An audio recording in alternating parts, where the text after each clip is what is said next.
I still remember the exact moment my world tilted on its axis. It was Thanksgiving, and the smell of roasted turkey filled my parents' house like it had every year since I was a child. But this year, something was different. This year, I finally saw the truth that had been hiding in plain sight for decades. My name is Rachel, and I'm the younger of two daughters. My sister, Jennifer, is 4 years older than me, and if you asked anyone in our family, they'd tell you she walks on water. Harvard graduate, corporate lawyer, married to a surgeon, lives in a mansion in the suburbs. I'm a high school art teacher with 2 kids, married to a plumber named Mike. We're happy, or at least we were. But in my parents' eyes, we've always been the consolation prize. I thought I'd made peace with it. The subtle favoritism, the way Mom's voice brightened when Jennifer called, the way Dad's chest puffed with pride when he introduced my daughter, the attorney. According to YouTube analytics, 99.6% of viewers are not subscribed. That's a huge number. By subscribing the channel that is completely free, you'll help support the channel and never miss fresh content. I told myself it didn't matter. I told myself I was secure enough in who I was that I didn't need their validation. I was lying to myself. That Thanksgiving, we arrived at my parents' house around 2 in the afternoon. My kids, Emma, 9, and Lucas, 7, burst through the door with the excitement only children can muster for holidays.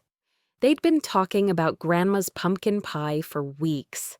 My mom hugged them absently, her attention already drifting toward the driveway where Jennifer's Mercedes was pulling up. "Oh, they're here!" Mom practically sang, abandoning my children mid-hug to rush outside. Jennifer emerged from her car like she was stepping onto a red carpet, her 3 kids, Sophia, Madison, and Brayden, following in their designer clothes. My sister air-kissed me, barely making contact, before sweeping into the house she'd grown up in like she owned it. The afternoon proceeded as it always did. Jennifer held court in the living room, regaling everyone with stories about her latest case, her upcoming vacation to the Maldives, the renovation she was planning for their pool house.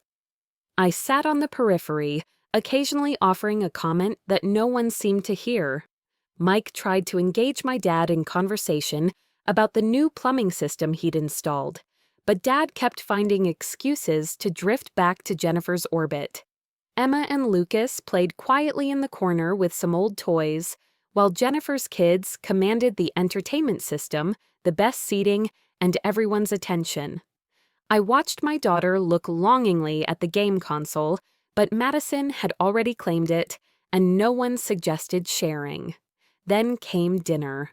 Mom had outdone herself as usual. The dining table groaned under the weight of turkey, stuffing, mashed potatoes, green bean casserole, cranberry sauce, rolls, and 3 different kinds of pie. My mouth watered. The kids had been snacking all day, but they were still hungry. I could see it in the way Lucas kept eyeing the food.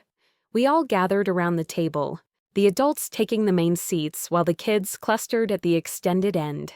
That's when my mother made an announcement that would change everything. "Okay, everyone." She clapped her hands together, her smile bright and oblivious. "We're going to do things a little differently this year. Since we have so many people, we'll do 2 seatings. Sophia, Madison, and Brayden, you 3 can eat first at the dining table. Emma and Lucas, you'll wait and eat afterward with whatever's left over. We need to make sure there's enough room for everyone." The words hung in the air like a toxic cloud. I felt Mike's hand grip my knee under the table, a warning, but I couldn't speak. I couldn't breathe. I watched my daughter's face fall, watched Lucas's bottom lip start to tremble.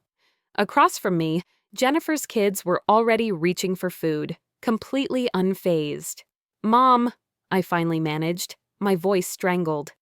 "What are you talking about? There's plenty of room. We can all eat together like we always do."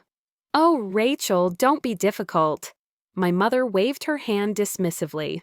It's too crowded. This way is more organized. Emma and Lucas don't mind waiting, do you, sweeties?" She didn't even look at my children when she said it. "Actually, they do mind," I said, louder now. "They're hungry. They've been waiting for this meal all day. Why should they eat leftovers while their cousins get first pick of everything?" My father finally looked up from his plate. "Rachel, your mother's made a decision. Don't make a scene." "Don't make a scene," I repeated, my voice rising. "You're literally telling my children they're less important than their cousins, and I'm making a scene?" "It's not about importance," Jennifer interjected smoothly, cutting into her turkey. "It's about practicality. My kids are older and need to eat on a schedule. Emma and Lucas are younger. They can be more flexible." "Sophia is only 2 years older than Emma," I shot back. "Rachel." Mike's voice was quiet but firm. "Maybe we should just—" "No." I stood up so abruptly, my chair scraped against the hardwood floor. "No, we shouldn't just anything." I looked at my parents, really looked at them. My mother was avoiding my eyes, suddenly very interested in passing the gravy. My father's face had set into that stern expression he used when he wanted to end a conversation without actually addressing the problem. And then I looked at Jennifer, who was watching me with something like pity, as if I were a child throwing a tantrum over nothing. "You know what? I see it now." My voice was eerily calm, the kind of calm that comes before a storm. "This isn't new. This isn't a one-time thing. This is how it's always been. Jennifer's kids are more important. Jennifer's life is more important. Jennifer is more important." "That's not true," my mother protested weakly. "Isn't it?" I laughed, but there was no humor in it. "Let me think. When Emma was born, you visited once in the hospital. When Sophia was born, you stayed for 2 weeks to help. When Lucas had pneumonia last year and was in the ICU, you sent a card. When Brayden had a cold, you brought soup every day for a week. When I needed help with the down payment on our house, you said you couldn't afford it. When Jennifer wanted to renovate her kitchen, you gave her $50,000. "That was different," my father said, his face reddening. "Jennifer needed—" "What? What did Jennifer need that was so much more important than what we needed? What do her kids need that mine don't?" Silence. Emma had started crying silently, tears rolling down her cheeks. Lucas had his arms wrapped around himself, looking smaller than I'd ever seen him. And still, Jennifer's kids were eating, this scene apparently so normal to them that it didn't warrant a pause. That's when something inside me broke. Or maybe it was something finally clicking into place. "Come on, kids," I said quietly. "Mike, we're leaving." "Rachel, you're overreacting," Jennifer said, finally putting down her fork. "It's just dinner seating arrangements." I turned to her, and I must have looked different, more frightening, because she actually leaned back. "It's never just anything with this family," I said, "and I'm done pretending it is." We left. My kids cried in the car. Mike drove in silence, his jaw tight. And I sat there, feeling something I'd never let myself feel before. Pure, crystallized rage. That night, after I'd fed my kids actual Thanksgiving dinner from a restaurant that was miraculously open, after I'd tucked them in and promised them they were loved and important and worthy, I sat down at my computer. I'd spent 37 years being the dutiful daughter, the understanding sister, the one who didn't rock the boat. I'd swallowed every slight, rationalized every snub, made excuses for every instance of blatant favoritism. Not anymore. If my parents wanted to treat my children as less than, they would face consequences. If Jennifer wanted to sit silently by while her kids were elevated above mine, she would face consequences too. I started making calls. First, to my Aunt Karen, my mother's sister, who'd always been kind to me. then to my cousin Michelle, then to old family friends. I didn't lie. I never lied. I simply told them the truth about Thanksgiving, about the pattern of favoritism, about how my children were treated. I told them calmly, factually, without embellishment. The response was immediate and more than I'd anticipated. "I always suspected," Aunt Karen said, her voice sad. "Your mother always had a blind spot where Jennifer was concerned, but I never thought it had gotten this bad." Word spread through the family like wildfire. My mother's phone started ringing. People were canceling Christmas plans. Suddenly, the golden child and her enablers were facing social consequences for behavior everyone had apparently noticed, but no one had addressed. But I wasn't done. I'd been keeping a mental inventory for years, without even realizing it. Every birthday where Jennifer's kids got elaborate parties, while mine got sheet cakes at home. Every Christmas where the gift disparity was laughable. Every achievement of my children's that was met with a polite smile, while Jennifer's kids' mediocre accomplishments were treated like Nobel Prize wins. I created a private family Facebook group without my parents or Jennifer, and I documented it, not cruelly, not with vitriol, just facts. Photos of Christmas mornings showing the pile of gifts for each child, cards with monetary amounts, a spreadsheet of financial support given over the years, school achievements and my parents' responses saved in emails and texts.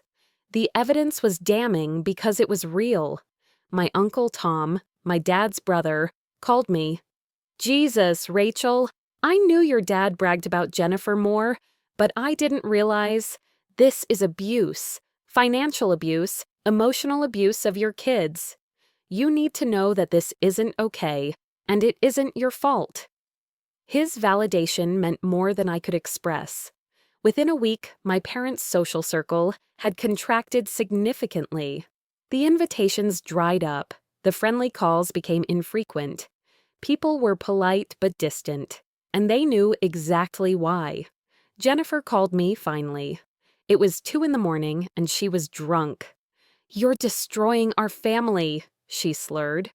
"Over what? Hurt feelings?" "No," I said calmly, though my heart was pounding. "I'm protecting my children, something our parents should have done for both of us." "What's that supposed to mean?" "It means they damaged you too, Jennifer. They taught you that love is conditional, that worth is measured in achievements and status symbols. They taught you that your value comes from being better than others instead of just being yourself. That's not love. That's a competition." She hung up on me. My mother tried a different approach. She showed up at my house with tears and apologies. "I never meant to hurt anyone. I love all my grandchildren equally." "Then why don't you treat them equally?" I asked. She didn't have an answer, or rather, she had a dozen answers that were really just excuses. Jennifer's kids were more difficult. Jennifer was so busy. I was more understanding, on and on, each excuse another tiny knife. "Do you know what you taught my children?" I asked her. "You taught Emma that she's not good enough. You taught Lucas that no matter what he does, someone else will always matter more. You taught them that love has to be earned and can be lost, that family isn't safe. Is that what you wanted?" "Of course not." She was crying harder now. Jennifer needed more." "Stop." I held up my hand. "I don't want to hear it anymore. You made choices. Every single time, you made choices. You chose Jennifer's feelings over mine. You chose her kids' comfort over my kids' dignity. You chose enabling her over supporting me. Those were choices. Mom, own them." She left without the reconciliation she'd come for. Christmas came and went. We spent it at home, just the 4 of us. Mike's parents came over. They'd always treated my kids with genuine love and equality. It was the best Christmas we'd ever had. I heard through the grapevine that my parents' Christmas was quiet. Jennifer had gone to her in-laws, apparently angry about the family drama. My parents sat in their big house with their perfect decorations and no grandchildren. Part of me felt guilty.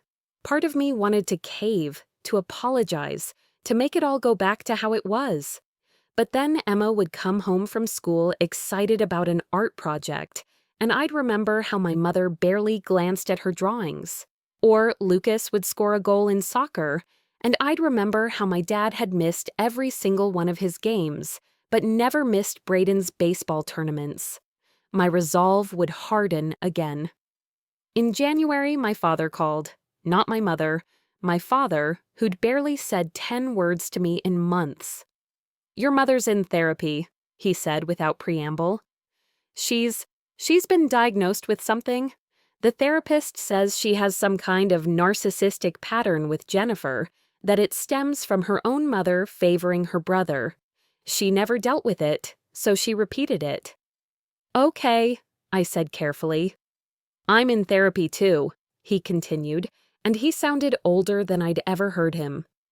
"Couples therapy and my own therapy, because the therapist asked me why I let it happen, why I never protected you, and I didn't have a good answer, Rachel. I didn't have any answer." I felt tears welling up, but I blinked them back.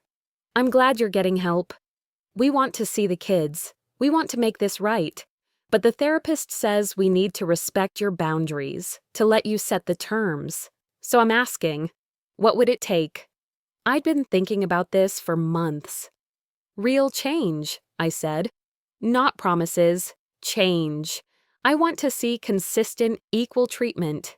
I want you to acknowledge what you did wrong, specifically, not just general apologies. I want you to make amends to Emma and Lucas, to tell them directly that the way they were treated was wrong and wasn't their fault. And I want time. I don't trust you right now, and trust has to be rebuilt slowly." "That's fair," he said quietly. "That's more than fair. And Dad, one more thing. If I ever see any hint of the old patterns coming back, if my kids ever feel less than again, we're done. Completely. I won't give you another chance to hurt them." "Understood." We started slowly, supervised visits at neutral locations. My parents came to Lucas's soccer game, just his game, not combining it with something for Jennifer's kids. They came to Emma's art show and looked at every single piece she'd made, really looked. They brought equal gifts. They caught themselves when they started to compare or show favoritism and corrected in the moment. It was awkward, it was hard, but it was progress. Jennifer was another story. She didn't call, didn't reach out. I heard from family that she felt betrayed by me, that she was telling people I was jealous and vindictive. Part of me wanted to defend myself, to set the record straight, but I realized I didn't need to. The people who mattered knew the truth, and the ones who wanted to believe Jennifer's version were never going to be in my corner anyway. In March, Jennifer showed up at my door. She looked tired, older somehow. "Can we talk?" she asked. I let her in. We sat in my kitchen, the same kitchen where my kids ate every night at our secondhand table, and she looked around like she was seeing it for the first time. "I didn't realize," she finally said. "I didn't realize how different our experiences were. Mom and Dad made me feel like everything I did was expected, like I had to be perfect or I'd lose their love. I didn't see that they were showing me I was loved while withholding it from you. I was so focused on maintaining their approval that I never looked at what it cost you." "Or my kids," I added quietly. "Or your kids," she agreed, her voice breaking. "Sophia asked me why we don't see Emma and Lucas anymore, and when I tried to explain, I realized I couldn't. I couldn't explain it in a way that didn't make me sound terrible." "So what are you going to do about it?" I asked. "I'm in therapy too now," she said, "trying to figure out why I need their approval so much, why I've structured my whole life around being the favorite. And I want to apologize to you, really apologize, Not just say the words, but change the behavior. It's going to take time, I told her. I know. We didn't hug. We didn't cry and reconcile. But we started talking, really talking, for maybe the first time in our lives. Months passed. The changes were slow but real. My parents began to catch themselves, to recognize their patterns. They read books on favoritism, on childhood emotional neglect, on how to repair relationships. They wrote letters to Emma and Lucas, age-appropriate but honest, acknowledging what they'd done wrong. Jennifer started coming to family dinners at my house, without the attitude, without the competition. She even helped Lucas with his math homework once, patiently and kindly, treating him like he mattered. It wasn't perfect. There were still moments when my mother would start to gush about one of Jennifer's kids and catch herself mid-sentence. There were still times when my dad's eyes would glaze over when I talked about my teaching job.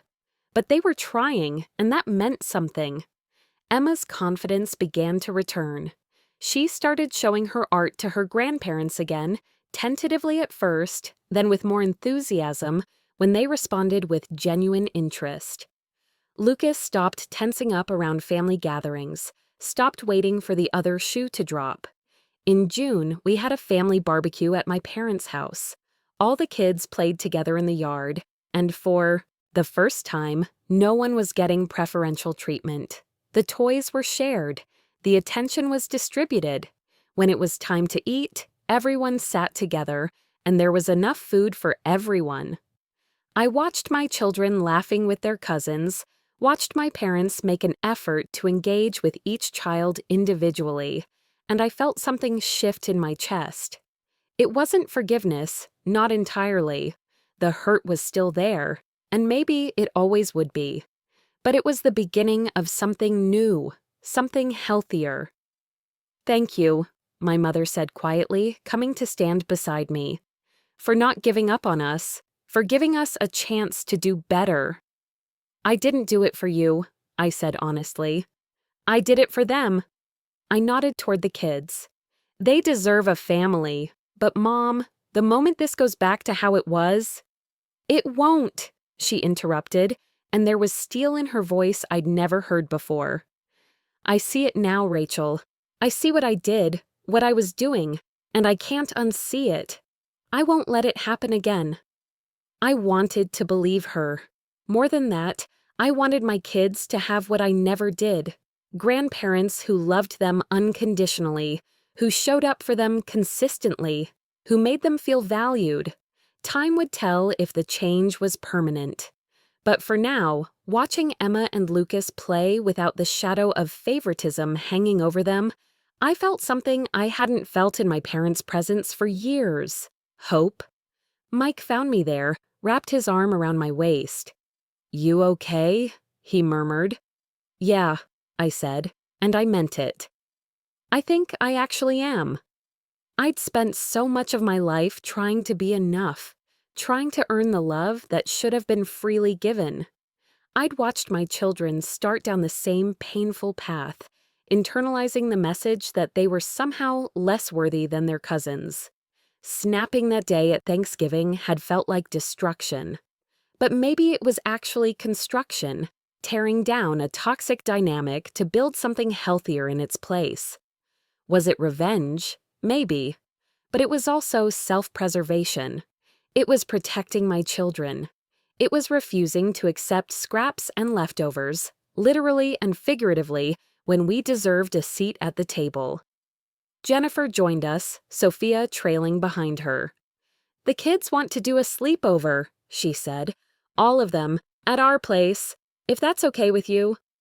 I looked at Emma and Lucas, their faces bright with excitement, and realized they weren't anxious about it. They weren't waiting for the rug to be pulled out from under them. "Sure," I said. "That sounds great." As the sun set and the family gathered around the picnic tables, my father stood and cleared his throat. "I want to say something," he announced, and everyone quieted. "I want to apologize to Rachel, to Mike, to Emma, and to Lucas. We failed you. We failed to treat you with the love and respect you deserved. We're going to spend the rest of our lives making up for that, if you'll let us." He looked at me, this man who'd been larger than life throughout my childhood, now smaller somehow, humbled. I nodded. "We're here," I said simply. "That's a start." The evening continued, full of laughter and food and the kind of messiness that comes with big families. It wasn't perfect. It would probably never be perfect. But it was real and it was honest, and no one was eating leftovers while others feasted. Later, as we drove home, Emma leaned forward from the back seat. "Mom, I'm glad we left that Thanksgiving." "Yeah?" I asked, catching her eye in the rearview mirror. "Yeah, because now everything's better. Now they see us." Lucas nodded in agreement, already half asleep. Mike squeezed my hand and I squeezed back. Sometimes snapping isn't about breaking. Sometimes it's about breaking free. Free from patterns that no longer serve you, from dynamics that diminish you, from the prison of being less than. I'd snapped that Thanksgiving Day, and in doing so, I'd finally broken the cycle. My children would grow up knowing their worth wasn't conditional, that they didn't have to settle for scraps, that they deserved to be seen and valued for exactly who they were. And if that was revenge, then it was the sweetest kind. The revenge of living well, of refusing to accept less, of teaching my children that they were worthy of taking up space in the world. The next morning, my phone buzzed with a text from my mother. "Coffee this week? Just you and me. I want to hear about your life, your job, your dreams. Not Jennifer's, yours." I stared at the message for a long moment, feeling the weight of everything that had happened, everything that had changed. Then I typed back, "I'd like that." It was a small step, but small steps had carried me from that disastrous Thanksgiving to this moment where my children slept peacefully, secure in the knowledge that they mattered. I'd spent years waiting for my parents to see me, and when they didn't, I'd made them see me, not by begging for attention, but by refusing to accept invisibility any longer. In the end, the greatest revenge wasn't hurting them back. It was healing myself and my children, building a life where we didn't need their validation because we had our own. But getting their love anyway, once they learned how to give it properly, that was the unexpected gift at the end of the journey, and it made every difficult moment worth it.